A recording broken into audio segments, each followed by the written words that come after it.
Welcome to the Deep Dive. Today we're unpacking a specific platform, Trade. Right? Our mission, really, is to look at the core features, the considerations, all based just on our source material, which is excerpts from Trade, features and considerations for online trading. Okay. And the source describes it as, well, an international broker, known for being user-friendly, apparently appealing to, total beginners, but also experienced traders. That's quite a wide net to cast. It is, yeah. So the big question for you listening in is probably, okay, how does a platform like this try to make online trading accessible? And crucially, what should you really get your head around before jumping in? That's the core tension, isn't it? At its heart, Trade lets people trade various things, stocks, currencies, commodities, even crypto, as the source mentions. Right. And a big convenience factor they highlight is the mobile app, for trading when you're out and about. That mobile app. Yeah. It does seem pretty central to making it accessible, doesn't it? Like, it's on the App Store, Google Play. Mm-hmm. So you can check your account, look at markets, even use their learning stuff from, well, anywhere, basically. Exactly. It breaks down that idea of needing to be tied to a desk. Yeah, integrates it more into daily life, maybe. Potentially, yeah. And it's not just where you trade, but how. The source talks about different modes, Forex and fixed-time trades, FTT. Okay, so what's the difference there, briefly? Well, Forex is your classic currency pair trading, right? Yeah. Betting on exchange rate moves. FTT is different. It's more about predicting if a price will go up or down in a really short set time, like a minute, 5 minutes. Ah, okay, so faster paced, maybe. Definitely a different style. Shows they're trying to offer options for different kinds of traders, different risk appetites, maybe. And the range of things you can trade. Wow. The source lists quite a lot. Yeah. What jumps out? Well, you've got big indices like the S&P 500, Dow Jones, then metals, gold, silver, commodities like Brent crude, natural gas. Standard stuff, but important. Right. And then stocks, Apple, Tesla shares are mentioned. Plus, obviously, currencies, your USD and others. And crypto, Bitcoin, Ethereum.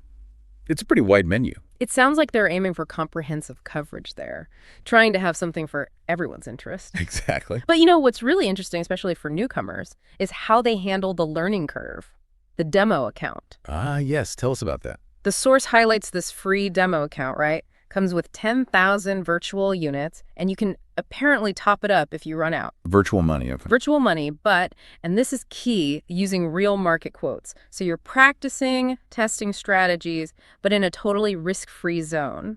That makes a huge difference psychologically. Absolutely. You can fail, learn, try again without that fear of losing actual money right away. It's like a sandbox for the real market. That seems smart. And it's not just the demo account, is it? They offer other learning stuff, too. Yeah, the source mentions a whole suite of educational resources, things like webinars, tutorials, strategy guides, market analysis. So trying to actively help people skill up. Seems that way. Plus, the tools for actual analysis, moving averages, oscillators, charts, the kind of technical indicators traders use to spot potential trends. Okay, so tools to help make more informed decisions, hopefully. That's the idea behind them, yes. And then there's this structure around account types. Account statuses, right. Okay. Starter, advanced, expert. Exactly. Different tiers. You unlock more features or benefits as you move up. How do you move up? Bigger deposits. That, or sometimes by accumulating experience points, according to the source. It kind of gamifies it a bit, maybe. Creates a path for users. Interesting. So it feels like a whole ecosystem. Demo, education, tools, progression, and support. Is there customer support? Yeah. 24/7 multilingual support is mentioned. Email, chat, phone call options. Okay. So we've laid out the features, the accessibility angle, the support structure. Right. The attractive side of the coin, you could say. Exactly. But now we need to flip that coin. Let's get into the really crucial considerations the source brings up. The so what for anyone thinking about this. Absolutely critical. First up, regulation. Oh, yeah. What does the source say? It states Trade is a member of the Financial Commission, FINACOM. FINACOM. Yeah. What is that exactly? It's described as an independent, self-regulatory body. Basically, they offer dispute resolution for traders if problems arise with a member broker. So like an external complaints place? Kind of, yeah. It suggests a layer of oversight, a place to go if you have a serious issue, adds some level of confidence, perhaps. Okay, so there's that. Yeah. But, and this feels like a really big but, the risk warning. Very prominent in the source material. It says really clearly that trading involves substantial risk, And crucially, you could lose all the funds in your account. All of it, not just some. Yeah.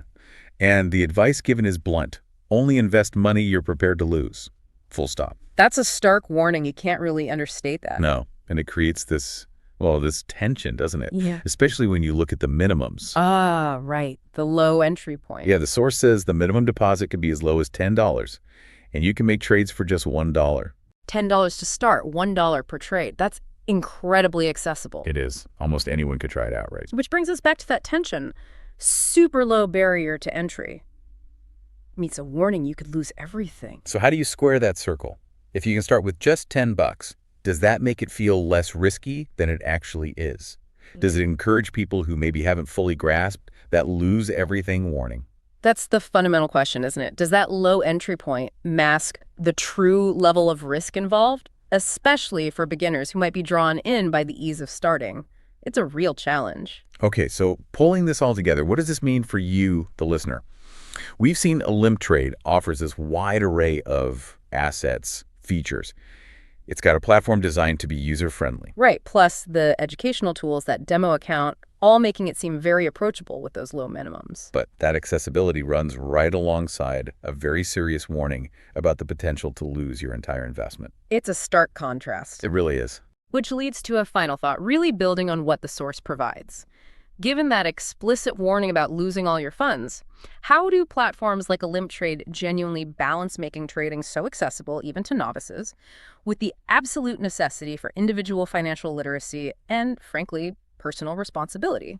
And what are the wider implications, when these powerful, accessible, yet high-risk financial tools are put in the hands of everyday people wanting to engage with global markets? How does someone truly prepare for what happens after the demo account runs out? Something to really think about.